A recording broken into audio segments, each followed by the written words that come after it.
still remember that night clearly. The kind of night that changes how you look at every sound, every shadow, even your own reflection. It started like any ordinary Friday. My husband Ryan came home late from work looking tired but strangely tense. He didn't talk much during dinner, and when I asked what was wrong he just said, "Long day, baby, don't worry about it."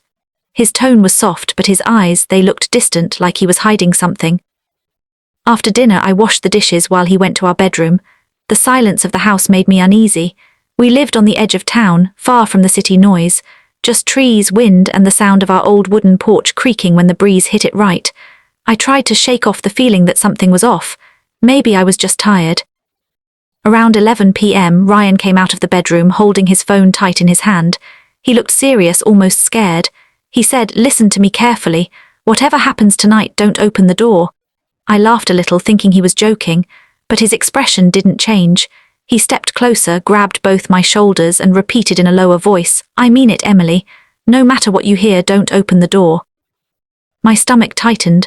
I asked him what was going on, but he only said, "Promise me first." I promised, even though I didn't understand why he was acting this way. He kissed my forehead and whispered, "I love you." Then he went outside with a flashlight, saying he needed to check something near the garage. A few minutes passed. The clock ticked louder than usual. I turned off the kitchen lights and sat on the couch trying to calm my racing heart. That's when I heard the first knock. It wasn't loud, just 3 soft knocks. My eyes turned toward the door, my breath catching in my throat. "Ryan," I called out softly. No answer. I walked closer, peeking through the small glass window beside the door, but I couldn't see anyone. The porch light flickered for a moment and then went out. Now everything outside was dark. I felt a chill crawl up my spine. The knock came again, slightly louder this time. My heart pounded. I reached for my phone to call Ryan, but before I could, I heard something that froze me in place. A voice. My voice. "Ryan, it's me. Open the door, please." I dropped my phone. My knees went weak.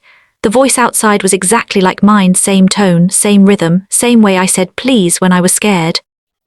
My hands started to tremble. "This can't be real," I whispered to myself. I stepped back slowly, my mind racing. Was someone playing a prank?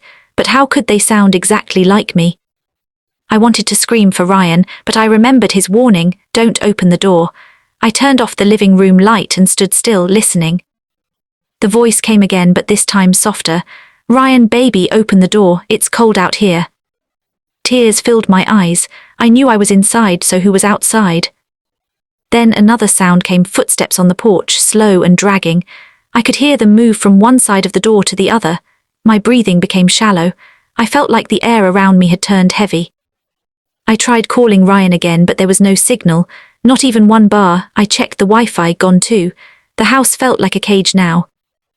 I went to the kitchen and grabbed the biggest knife I could find.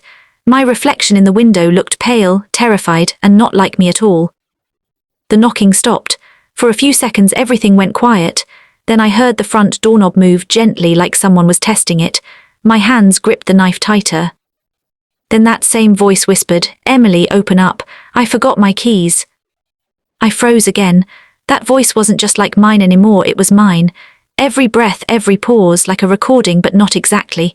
It sounded alive. I backed away slowly, whispering, "Ryan, please come back." Just then my phone lit up.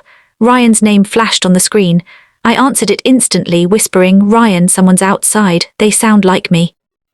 His voice came fast and breathless. "Emily, listen to me carefully.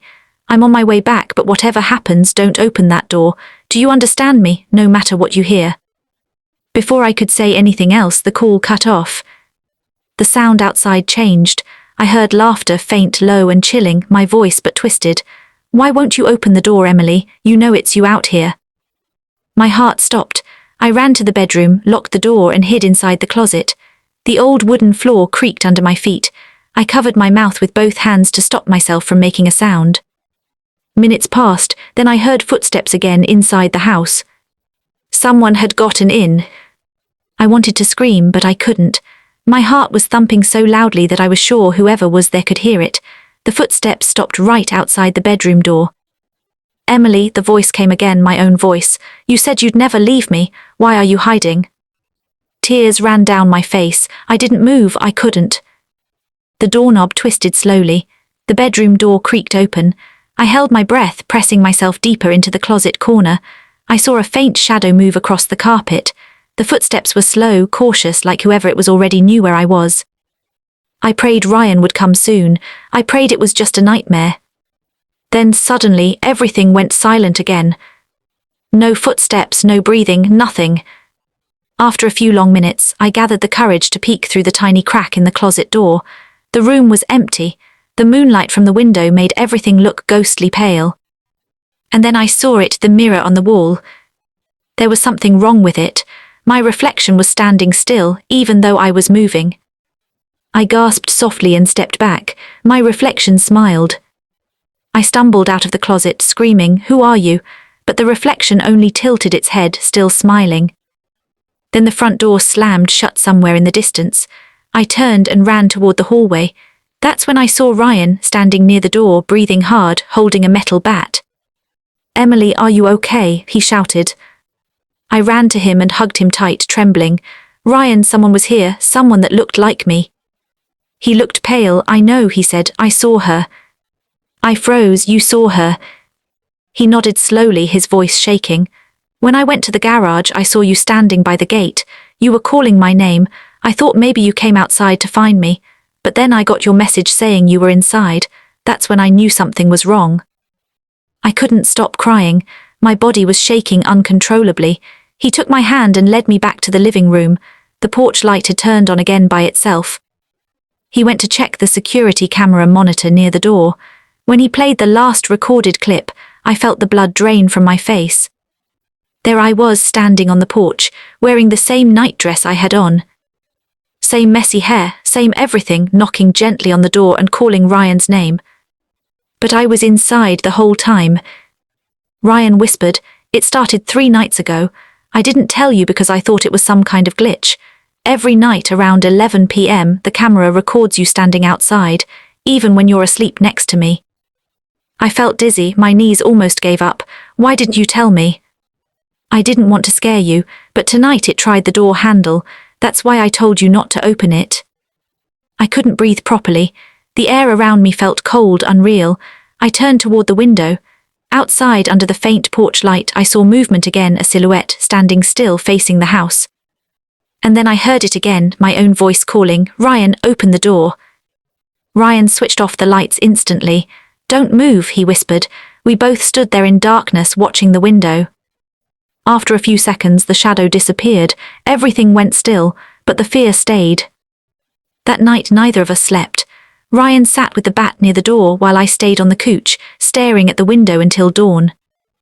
In the morning, Ryan checked the security footage again. The last clip was blank, just static, but right before it ended there was one clear frame, a woman's face looking straight into the camera. My face.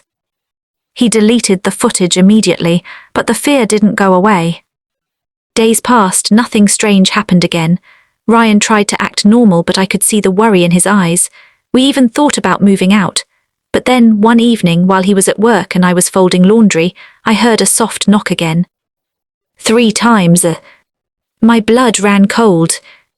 I walked slowly toward the door, my heart thudding so hard it hurt.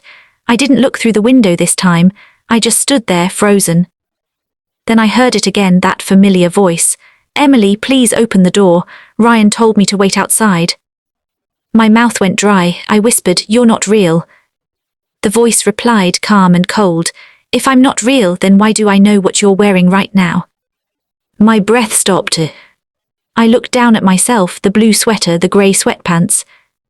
And outside I heard laughter, soft, mocking, and unmistakably mine. I didn't open the door that night. I just stood there, frozen in front of it, listening to the sound of my own voice laughing outside. It faded slowly, melting into the wind until the porch was silent again. I backed away, breathing hard, and grabbed my phone to call Ryan. He didn't answer. I tried again and again, still nothing. My chest felt tight, like the air in the house had turned heavy. I sat down on the floor beside the door, staring at it for what felt like hours. Every creak of the wood made me jump. When Ryan finally came home around midnight, I ran to him before he even closed the door. "She came again," I whispered. "She was outside. She spoke to me, Ryan." He looked at me with tired eyes and didn't seem surprised. That scared me even more. "I know," he said softly. I saw her again too. He went straight to the security monitor, but when he tried to play the footage, there was nothing. Every single recording from that evening was missing, completely erased. He slammed his hand against the table in frustration. It's like she doesn't want to be seen, he muttered. I looked at him. You said she appeared before, right? How long has this been happening? Ryan ran a hand through his hair and sighed. The first time was last month. You were asleep and I was watching TV. I heard your voice outside the window calling my name. When I checked, you were still in bed. I thought I was dreaming, but then I saw her again. Same clothes, same voice, and when she looked up, her eyes— He stopped speaking for a moment. His voice trembled slightly. Her eyes weren't yours, they were black, completely black. I felt my body go cold. Why didn't you tell me before? I didn't want you to be scared, he said quietly, but it's getting worse. Every time she comes closer, first the porch, then the window, now the door. That night we locked every window, every door, and turned on all the lights. I sat beside Ryan, holding his hand tightly, while the house remained silent. Around 2 a.m. I finally fell asleep on the couch. When I woke up, it was almost morning. Ryan wasn't beside me. His jacket was gone and his car keys were missing. I thought maybe he'd gone to get coffee or check something outside. I waited an hour, then two, still no sign of him. When I called his number, it went straight to voicemail. I tried again and again, panic building in my chest. I called his office and they said he hadn't shown up. That's when I felt the first real wave of fear that maybe something had happened to him. I decided to go outside to look for him. The porch light was still on, flickering faintly. The morning was cold and grey. I called his name, my voice shaking. Ryan, where are you? No answer, just the sound of wind through the trees. Then I noticed something strange, footprints in the dirt right near the garage. They were Ryan's boots, I could tell, but next to them were smaller prints, bare feet, and they stopped right at the door. I turned around fast, feeling a chill crawl down my spine. The house behind me looked quiet and empty. I went back inside and locked the door, my heart pounding.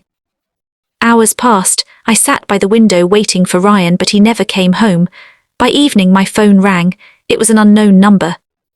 I hesitated before answering. Hello. A pause, then Ryan's voice. Emily. I almost cried. Ryan, where are you? Are you okay? Another pause, then his voice changed. It became softer, slower. Why did you open the door? My stomach dropped. What? I whispered. I told you not to, he said. Now she's inside. The line went dead. I screamed his name again and again, but there was only static on the other end. I threw the phone down and ran through the house, checking every room, every corner. Nothing. Then I heard the shower running. My heart stopped. The bathroom door was half open, steam rolling out. I walked slowly toward it. Ryan, I called softly. No reply. When I pushed the door open, the shower was on full blast, water hitting the tiles, but no one was inside. I turned it off, trembling. The mirror above the sink was fogged, but something was written on it, letters drawn in the steam. I told you not to look. I stepped back, gasping, nearly slipping on the wet floor. My body was shaking uncontrollably. That night I didn't sleep. I stayed in the living room with every light turned on. I kept my phone in my hand, waiting for Ryan to call again. Around 3 a.m. the power went out. The entire house went black. I stood up instantly, clutching my phone like a weapon. I turned on the flashlight. The air felt heavy again, thick like before a storm. I could hear faint whispers like someone talking just outside the window. Emily, it's me. That same voice again, my voice. Don't be afraid, it said. You let me in once before. My hands started shaking so badly that I dropped the phone. The light spun across the floor, landing near the doorway. I crouched down to pick it up, and when I lifted my head, she was standing in front of me. I couldn't scream, I couldn't even breathe. She looked exactly like me. Same hair, same face, same trembling lips, but her skin was pale, almost grey, and her eyes were completely black. She smiled faintly, tilting her head to the side. You left the window open, she whispered. I stumbled backward, hitting the wall. What do you want from me? I cried. Her smile widened. You already know, you're the copy, not me. Then everything went dark. I don't remember what happened next, just the sound of glass shattering and my own scream echoing in the dark. When I woke up, it was morning. The sun was shining through the curtains. For a moment I thought maybe it had all been a dream. Then I saw the broken glass on the floor, the window near the couch was shattered, and there were muddy footprints across the carpet, bare feet. Ryan was still missing. I called the police, trying to sound calm, but my voice was shaking. I told them my husband had disappeared, that someone broke into our house last night. When they came, I showed them everything, the footprints, the broken glass, even the message on the bathroom mirror. The officer looked at me strangely. "Ma'am, this mirror is clean. Are you sure you didn't imagine it?" I froze, the words were gone, the glass was spotless. They checked the house and the yard but found nothing. They told me it might have been an animal or a break-in gone wrong. They said they'd contact me if they found Ryan. When they left, I sat on the couch, staring at the front door. The sunlight felt too bright, like it didn't belong here anymore. I felt disconnected from everything, from my own body, my own voice. That night I heard something again, not a knock this time, humming, a soft tune coming from the porch. It was the same song I used to hum while cooking dinner. I walked slowly to the window and looked through the glass. The porch was empty, but the humming continued. Then, slowly, a reflection appeared on the window, my face, but outside. I stepped back in shock, and the reflection smiled faintly. Then I heard a whisper from behind me. "Emily's." I turned fast, no one was there. When I looked back at the window, the reflection was gone. I sat down on the floor, my hands covering my face. I was losing my mind. Or maybe, just maybe, the thing outside was trying to make me think that. That's when my phone rang again. This time it was a video call from Ryan's number. My heart jumped. I answered it instantly. The screen showed Ryan, but his face looked pale, frightened. "Emily, listen to me," he said quickly. "Whatever in that house isn't you. You have to get out right now." My throat felt dry. "What do you mean, not me?" Before he could answer, the image froze. Then it glitched. And suddenly the screen showed me sitting on the couch, but the real me was standing. The version on the screen smiled. The call ended. The phone slipped from my hands, my vision blurred with tears. I ran to the bedroom, grabbed my bag and threw a few things inside. I needed to get out now. But when I reached the front door, I stopped. It was wide open. And standing right there on the porch was Ryan. At least it looked like Ryan. He smiled weakly and said, "It's okay, baby. You can open the door now." My breath caught. "How do I know it's you?" He tilted his head, just like the reflection did. "Because I'm the one who told you not to." I didn't move. The open door felt like a mouth waiting to swallow me. Ryan stood there in the cold night air, half in shadow, half under the flickering porch light. His smile was wrong, too calm, too still. "Emily," he said softly, "it's me. You don't have to be afraid anymore."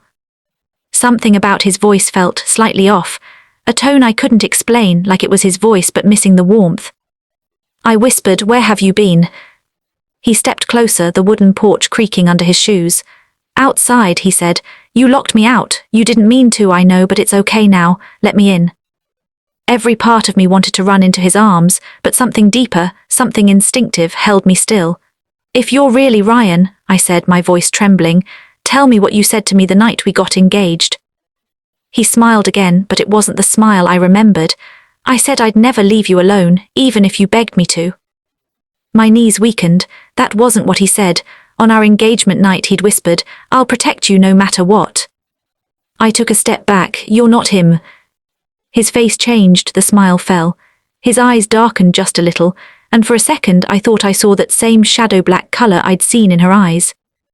He tilted his head slowly. "You shouldn't have said that." Then the door slammed shut by itself, trapping me inside. The sound echoed through the house.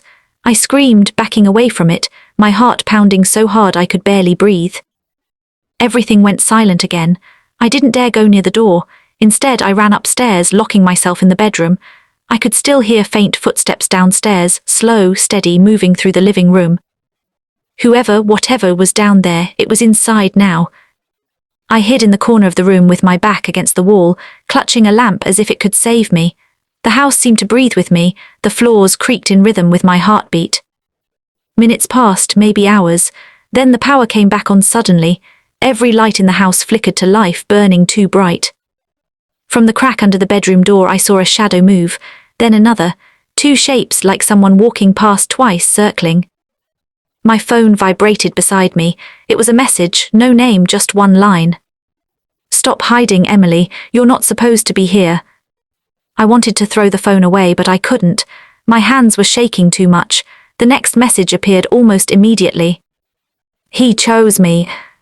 My breath caught in my throat. I could almost hear her voice in those words. I turned the phone off and pressed my ear against the wall. The sound downstairs had stopped. I forced myself to peek through the blinds. Outside, the street was empty. The wind had died down completely. It felt like the world was holding its breath. Then I noticed something.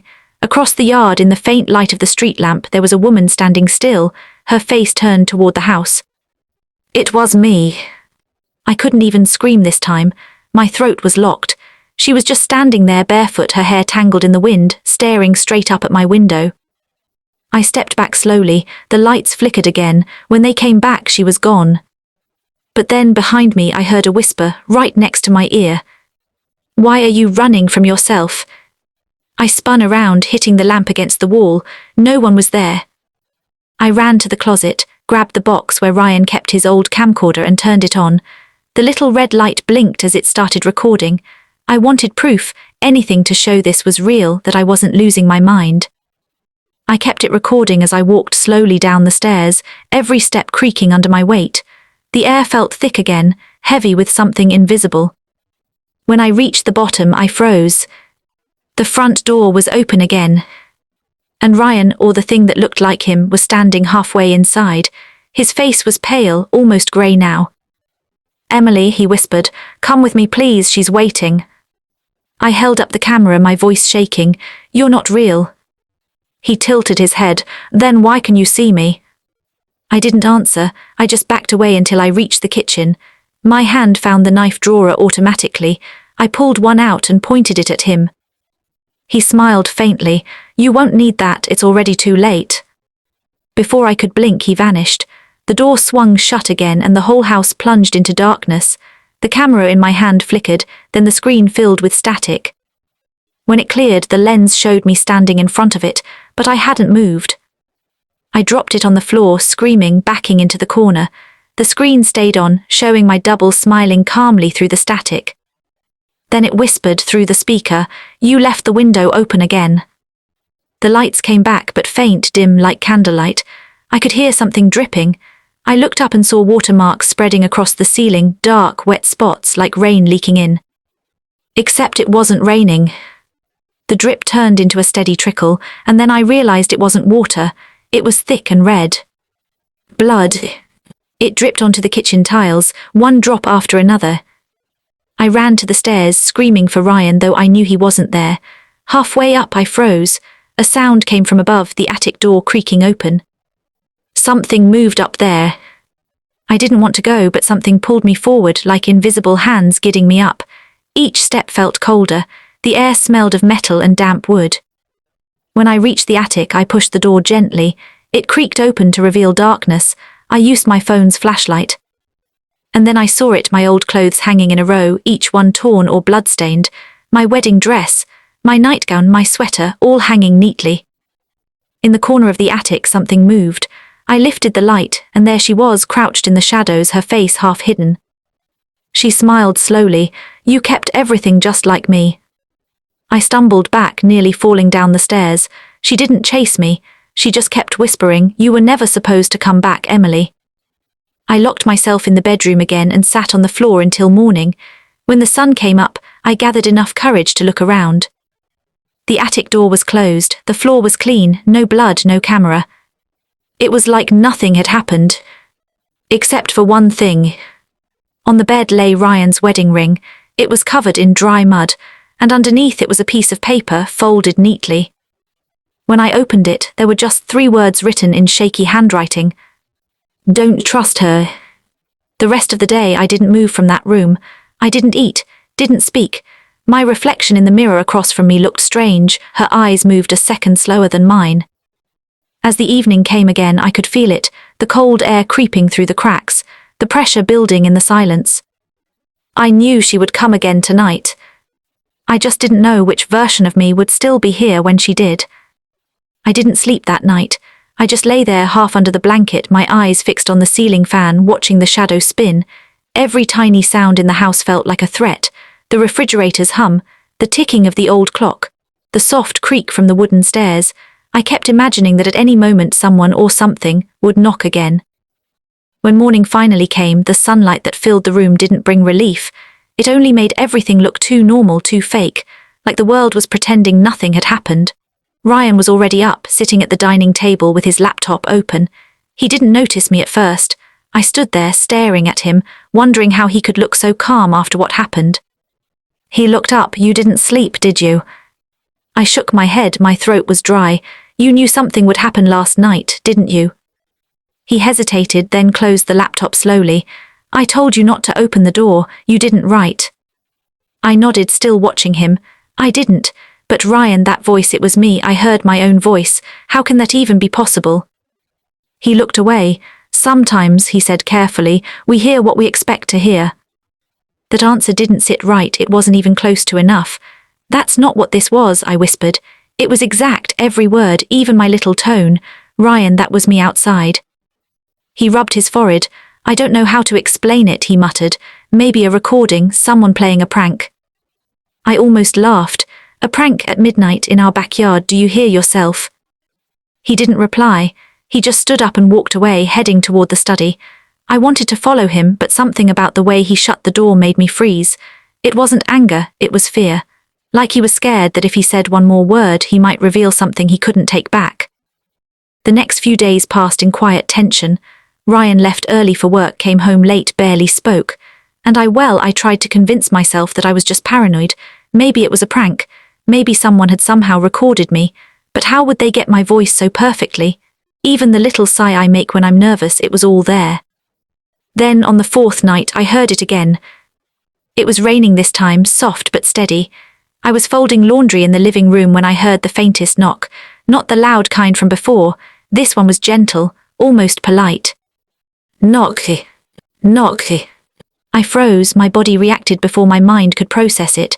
The basket slipped from my hands, clothes scattering over the floor. Then the voice came. "Ryan, it's me, open the door." My blood turned to ice. It was my voice again, softer this time, desperate. "Please, Ryan, I'm cold." The front door's frosted glass showed a blurry shape outside. A woman, same height as me, same outline of hair. My heart pounded so hard I could hear it echoing in my ears. I stepped backward slowly, not blinking, not breathing. Ryan wasn't home yet, I was alone.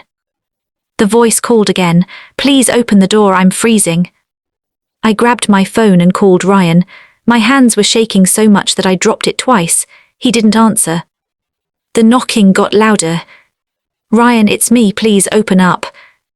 This time she screamed the words, and as she did I could swear I heard the echo of it bounce through the house, as if it came from inside too, like there were two of me. I couldn't take it anymore. I ran upstairs, locked myself in the bedroom and sat against the door with my knees pulled close. The knocking stopped, but the silence that followed was worse. A few minutes later, Ryan's car pulled up in the driveway. I heard his footsteps splash through puddles, then the front door open. I wanted to call out, but I couldn't make a sound. He came upstairs a minute later, soaked from the rain. "What happened?" he asked, breathless. "She was here again," I whispered.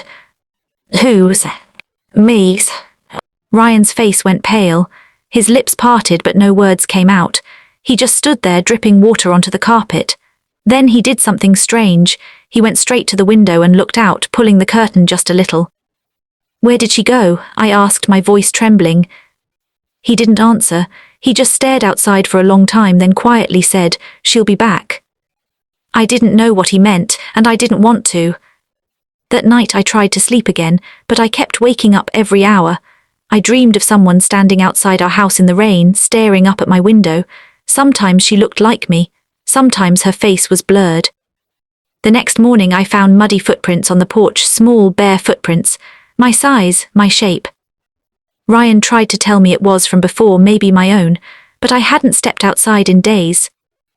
Later that week I went into the study to find one of my missing notebooks. The door was locked. Ryan's laptop was open on the desk, and I caught a glimpse of something on the screen before he closed it too quickly. It looked like a folder of audio files, each one named with a date. The last one said, "Voice test 0200 AM. When I asked him what it was, he said it was work, but Ryan wasn't in any kind of job that required sound recordings. He was an accountant. That night I waited until he was asleep and snuck into the study. The folder was still there. My hands shook as I clicked the first file. Static, then a faint voice, my voice, saying my own name. Lena. Then another one, me again, laughing, whispering, crying. Each file sounded more distorted than the last, and in one of them I heard something that made my entire body go numb. "Don't open the door." That was Ryan's voice, calm, firm, saying the same thing he told me that night. But then my voice answered, "Okay." And that voice wasn't mine, it was the one from outside. I slammed the laptop shut and backed away. My hands were covered in sweat. My mind couldn't process what I'd just heard. Why did he have recordings of my voice? Why did she sound like me? When Ryan woke up the next morning, he acted like nothing was wrong. Made coffee, kissed my forehead, went to work, but I could see the cracks, the nervous twitch in his jaw, the way his eyes flicked to the window every few minutes. That evening, while cleaning the kitchen, I found something tucked behind the microwave, a small black device like a recorder. There was a red light flashing faintly on it. I pressed play. It was the sound of footsteps, the rain, the knock. Then my voice, "Ryan, it's me, open the door." I dropped it, the device hit the floor, cracked open, and the voice cut off. I wanted to scream, but no sound came out. I packed a small bag and waited for Ryan to come home. When he walked through the door, his smile faltered immediately. "You found it, didn't you?" "Who is she?" I whispered. "Who sounds like me?" He looked tired, broken. "Please, Lena," he said softly. "Don't make this harder. I told you, don't open the door." I took a step back. "Ryan, what's going on?" He closed his eyes. "She's not supposed to know you're still here." That's when I realized he wasn't talking to me. His eyes weren't even on me. They were fixed on the window behind me. I turned slowly. Outside, through the glass, the rain was falling again, and standing on the porch, half hidden by the darkness, was me. Her hair soaked, her lips trembling, her hand raised, pressing against the glass. "Ryan," she whispered, her voice muffled but unmistakable. "Please let me in." Ryan stepped forward, his face white as chalk. "Lena, don't move." I couldn't breathe, my knees felt weak. The other me smiled faintly, and in that smile there was something evil, something inhuman. Then she lifted her other hand and placed it gently on the glass beside the first one, the exact same motion I was making without realizing it, like she was mirroring me. My reflection, and yet not. I stumbled backward, the lights flickered. Ryan grabbed my wrist. "Go upstairs," he whispered urgently. "Now." "Who is she?" I cried. He didn't answer. He just stared at the door, his whole body shaking. Outside, the other me tilted her head, and her lips moved again. But this time no sound came. Just that smile. And then the power went out.